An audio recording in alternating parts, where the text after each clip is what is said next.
बहू बनी ड्राइवर। सीमा की साड़ी रवि से होती है। रवि को नशे की बुरी लत लगी होती है। एक दिन अरे माँ, मेरा एक साइड का शरीर काम नहीं कर रहा है। मैं आज खेतों में कैसे जाऊंगा? अरे बेटा, ऐसा ना बोल। तेरे पापा के जाने के बाद से तू ही घर चलाने का सहारा है। मैं डॉक्टर को बुला लाती हूँ। देखिए बहन जी, रोहन के शरीर के एक साइड में लकवा है। अब वो कभी ट्रैक्टर नहीं चला पाएगा। घर में मंहूसियत का माहौल हो जाता है। लीजिए माँ जी, रोटी खा लीजिए। अरे बेटा, मुझे तो भविष्य की चिंता हो रही है। मेरा एक ही बेटा है और वो भी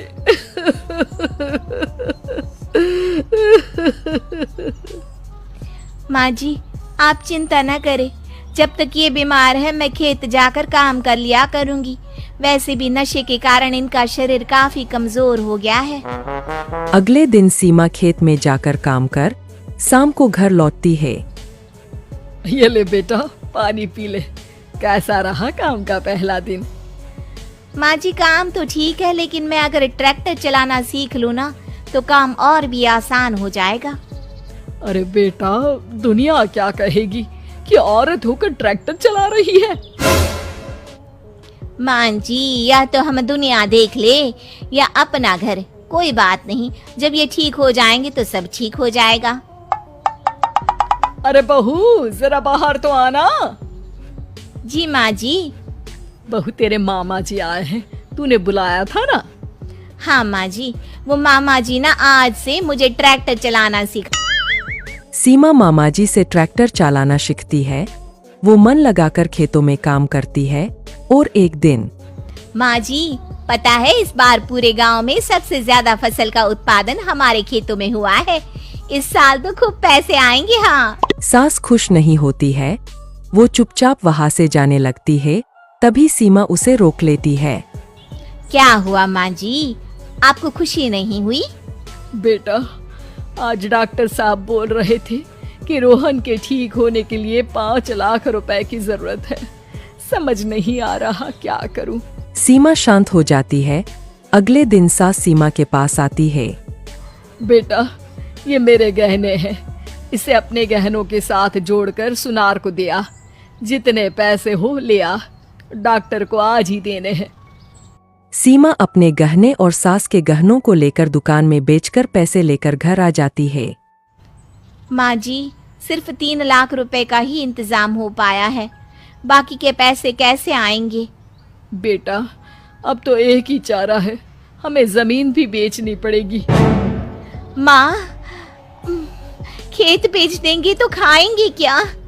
अरे बेटा, कोई दूसरा चारा भी तो नहीं है। रोहन ठीक हो जाए तो वो मेहनत करके इससे भी बड़ी जमीन ले लेगा। सास बहू मिलकर खेत भी बेच देते हैं। अब पूरे पैसे लेकर सास डॉक्टर के पास जाती है। डॉक्टर साहब, ये लीजिए सारे पैसे। बस किसी तरह मेरे बेटे को ठीक कर दीजिए। आपका बेटा ठीक तो हो जाएगा, लेकिन 6 महीने का समय लगेगा। सास बहू सोच में पड़ जाते हैं कि अब तो कोई जारिया भी नहीं रहा जहाँ से उन लोगों की कमाई हो। अब कमाएंगे नहीं तो खाएंगे क्या?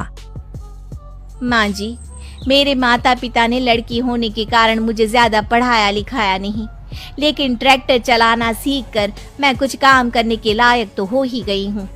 अरे बेटा, ट्रैक्टर अब कहाँ चलाएगी? खेत तो बिक गए हैं। माँ जी, मैं किसी और के खेतों में दिहाड़ी में काम कर लूंगी। कुछ तो पैसे आएंगे ही ना। कहकर सीमा काम करना स्टार्ट कर देती है। जैसे तैसे उन पैसों से गुजारा चल ही रहा था। माँ जी, पास के अस्पताल से मुझे नौकरी के लिए ऑफर आया है। पैसे भी ये 4 गुना ज्यादा मिलेंगे और अब खाने पीने दवाई के साथ हम कुछ पैसे भविष्य के लिए भी जोड़ पाएंगे। लेकिन काम क्या है बहू? माँ जी, मुझे अस्पताल की एम्बुलेंस चलानी है। अरे, तू तो मेरी बहू नहीं, बेटा है बेटा। जरूर जा बेटा। और हाँ, तूने पूरे गांव में एक मिसाल कायम कर दिया कि हर काम हर कोई कर सकता है। उनके लिए लड़की या लड़का होने की कोई जरूरत नहीं। सीमा मन लगाकर काम करना शुरू कर देती है। आगे जाकर वो